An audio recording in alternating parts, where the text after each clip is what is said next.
Bonjour mesdames, bonjour mesdemoiselles et bonjour messieurs. Il me fait plaisir de vous souhaiter la plus cordiale des bienvenus à votre station radiophonique EBSCJ. Il me fait plaisir de me présenter Georges Latendresse, votre animateur maison. Nous allons continuer notre rétrospective avec l'année 1937, toujours avec la collaboration de Mademoiselle Gabrielle Robert. Janvier 1937. À la mairie d'Isbratton. Monsieur le notaire Gédéon Roy, maire sortant de charge après 2 termes consécutifs, ayant reçu une délégation de plusieurs citoyens et un grand nombre de signatures demandant sa nomination pour un 3e terme, avait accepté d'entrer en charge de nouveau. Mais comme M. J. Émile Perron se présentait comme candidat à la mairie, M. le notaire Roy donna sa démission. Il fit un éloquent discours remerciant la population de l'appui qu'elle lui avait donné pendant les 4 années qu'il a été à la magistrature. Les conseillers. La nomination des conseillers a eu lieu comme suit.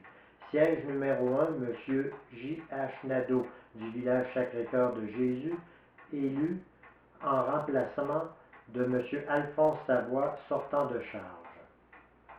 Siège numéro 3, M. Denis Grondin, élu, remplaçant le Dr Jolicoeur.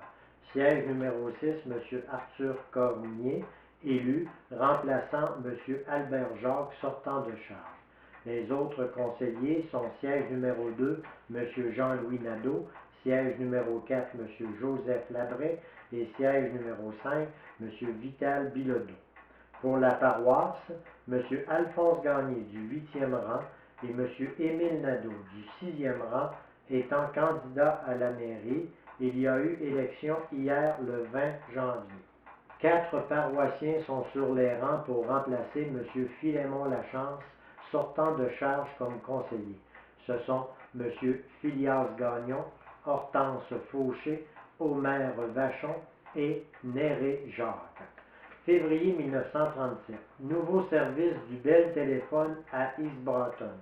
La centrale téléphonique d'Isbratton, qui a desservi les usagers locaux de 7h AM à 10h PM depuis plusieurs années, leur assure maintenant un service continu. Par la suite de l'augmentation des communications téléphoniques locales, la compagnie du téléphone Bell a accru son personnel d'1 membre, ce qui leur permet de fournir un service de 24 heures aux usagers locaux.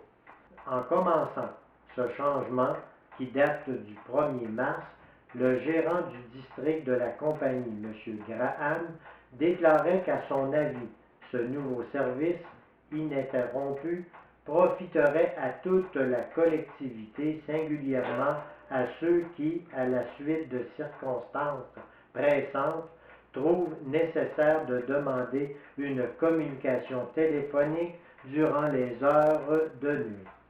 Mars 1937. Ovation à M. J.E. Perron. À l'occasion de la victoire de M. J. Émile Perron, maire d'Isbratton, qui a été élu député de Beauce à la législature par une majorité de près de 400 voix sur son plus proche adversaire, M. Vital Clich. La population de cette ville lui a fait une magnifique ovation en la salle de l'hôtel de ville. M. Perron a obtenu une majorité de 461 voix à Isbratton. M. Perron a remercié ses électeurs, principalement ses concitoyens. Je remplirai fidèlement mon mandat envers les Beaucerons, a-t-il dit. Une adresse fut lue au nouveau député par Mlle Monique Vachon et des fleurs furent présentées à Mme Perron. M. Tancred Labbé, député de Mégantic, l'un de ceux qui ont appuyé M. Perron pendant la lutte, a félicité ce dernier dans un éloquent discours. M. Patrice Tardy, député de Frontenac, a aussi adressé des félicitations à M. Perron et se fit aussi valoir dans une chanson appropriée à la circonstance. M. Émile Nadeau, maire de la paroisse Sacré-Cœur de Jésus, M. Jolin, président de l'Union ouvrière, ont aussi adressé la parole ainsi que quelques autres. Une autre chanson de circonstance fut exécutée et la soirée se termina par des chants, des histoires et de longs applaudissements en l'honneur de M. Perron. Avril 1937. Un cheval frappe Mademoiselle Marie-Anne Vachon à East Boston. Mademoiselle Marie-Anne Vachon, du village de la Station, a été projetée à distance par un cheval affolé qui traversa le chemin. Mademoiselle Vachon s'était garée en voyant venir la bête, mais elle fut frappée par l'épaule du cheval. Elle fut conduite chez le docteur Groslot, qui constata qu'elle n'avait reçu aucune blessure grave, mais que des contusions. Grave accident à Bâtonnet, alors qu'il aidait M. Édouard Groslot, boucher, à dépecer un animal, M. Lionel Vachon, fils de M. Trèflé Vachon, du village de la Station, s'est infligé une profonde entaille dans l'aine.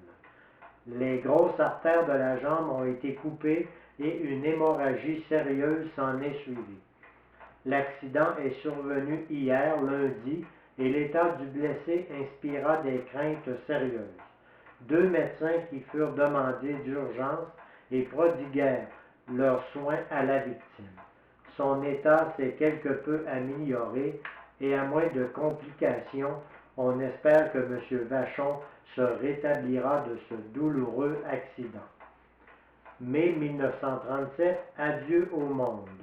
Mademoiselle Cécile Latulippe, fille de M. Joseph Latulippe, du 9e rang de Sacré-Cœur de Jésus, a quitté sa famille ces jours derniers pour entrer au noviciat des révérendes sœurs servantes du Saint-Cœur de Marie à Limoilou.